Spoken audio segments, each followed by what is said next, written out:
A definite purpose must be accompanied by a definite plan for its attainment, followed by appropriate action. Now, you have to have a purpose, you have to have a plan, and you have to start putting that plan into action.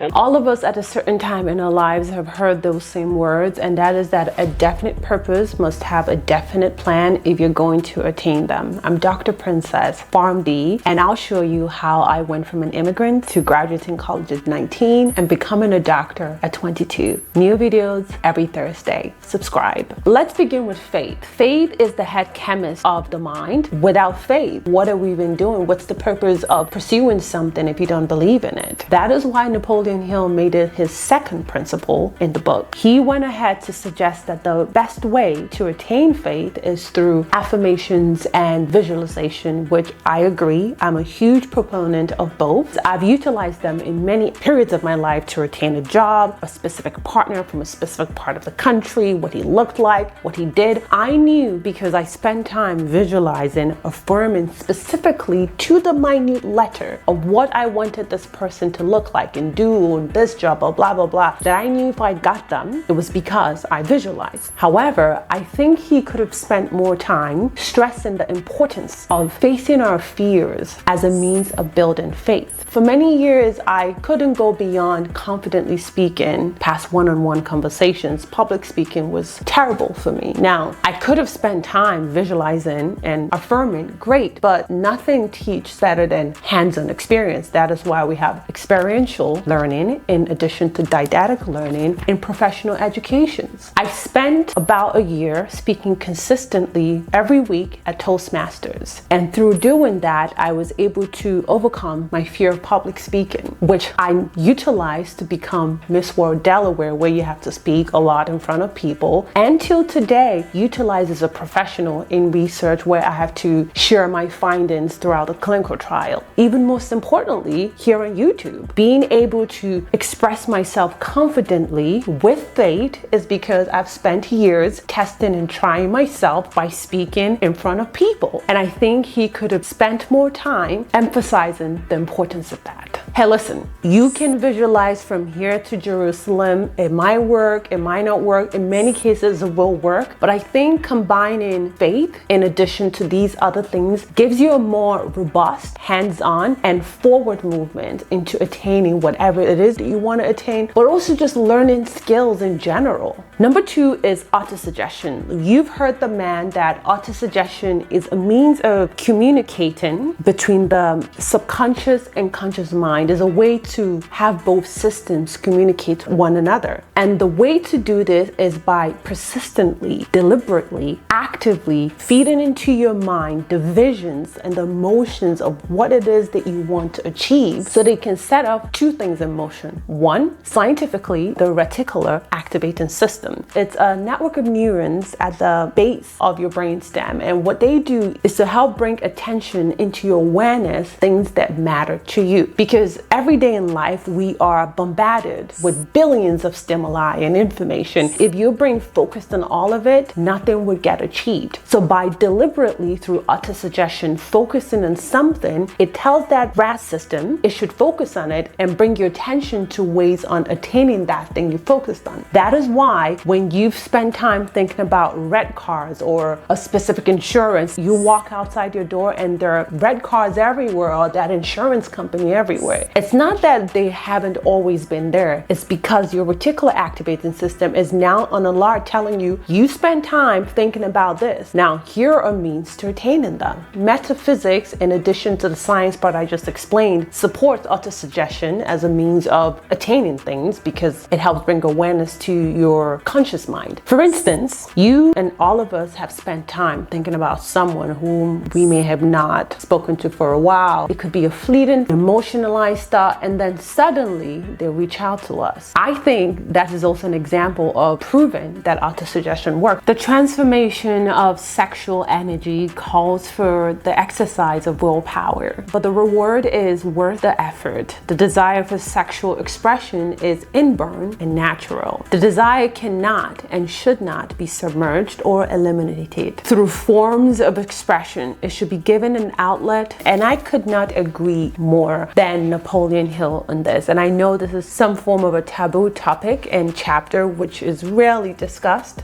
sex is the means of which we come into life. It's the means we connect with our loved one, and from that connection bore life. So there is no arguing to its relevance and importance, both physically and the fostering of our species as a whole. I would be remiss to say, through personal observation of people and history, that letting this energy and urge run amok can be detrimental to one's life. Even though they might be successful, it is important to know that in history in general, most successful men have a high level of sex drive. But again, that does not correlate to a happy, successful personal life. For instance, the likes of Donald Trump, Einstein, Samson, Solomon in the Bible. These are by all counts successful men. However, by not controlling or keeping this urge in check led to their demise or personal life in tatters. Fortunate indeed are people who have discovered how to give sexual emotion an outlet through creative effort, for they have by that discovery lifted themselves to the status of genius. And again, I couldn't agree. And even so, after my last relationship, I thought, if this worked for the likes of powerful men in history and in present times, perhaps I could translate this into my own life. Does that mean I am void of the feelings and the wanting and the desire? No. I think there's something noteworthy and beautiful to say about the product of creation. You know, for instance, this video, it starts with an inspiration, and then I research it, script it, memorize, and present it to something you can now consume tactilely and physically, right? I draw this process of creation from ideation to product as something akin to birth, which is in turn akin to sex. So creation, sex, and leveraging that energy towards something of a worthy ideal. For instance, notable people in the past who have had a great merging, transmutation, and transcendence of this urge of sex are people like Napoleon Hill, Nikola Tesla, Muhammad Ali.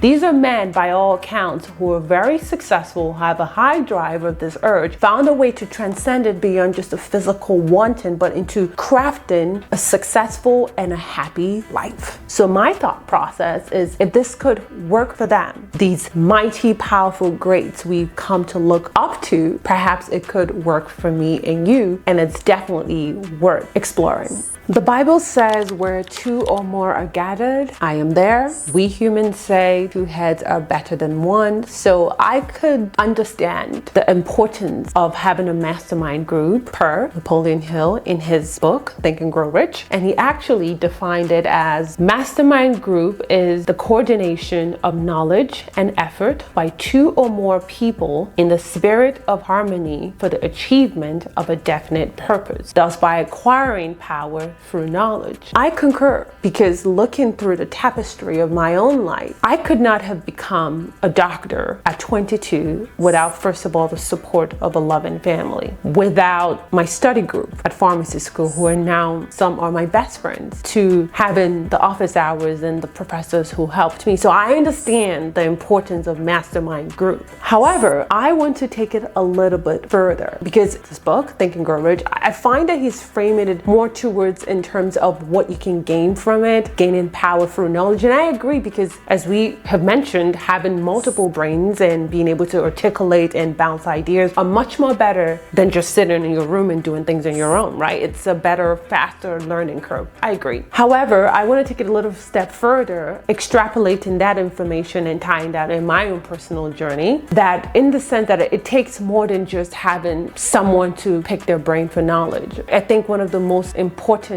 key aspects of having a mastermind group is having support, having someone who you can share the pains and the trials and tribulations of whatever it is you're working towards getting. For instance, and I don't think I've shared the story before, I have been on YouTube for 13 years off and on. My first YouTube was 2013 when I was still in college. But because of inconsistency and starting and stopping and starting different channels and quitting and blah, blah, blah, I never really made a headway. It wasn't until a few months ago when I started this channel and I enlisted an accountability buddy who was my preceptor when I was in school, but also is on this journey of YouTube, that I became consistent. I can begin to tell you the value I get from knowing that every Wednesday I speak to her for 15 minutes, sharing the things I've gained, what I'm struggling with, or picking her brain. So in that sense, I think that a mastermind group isn't just a person where you have kindred desires with and, bounce ideas from. I think it's just having a cheerleader by your side, someone you can walk the journey with. I mean, that's the reason we have mentors and we have parents and always have people by your side. So in that sense, I think I would take that a little bit further than Napoleon Hill. We have just spent some time discussing key principles in Napoleon Hill's Think and Grow Rich and how it can be modified and how some can be modified to achieve not just wealth, but any of your heart desires. I hope my personal anecdotes have been helpful to you. And if you'd like to learn how to overcome childhood traumas and prevent them from interfering in your personal and life in general, click on my movie review on the midnight and I'll see you there.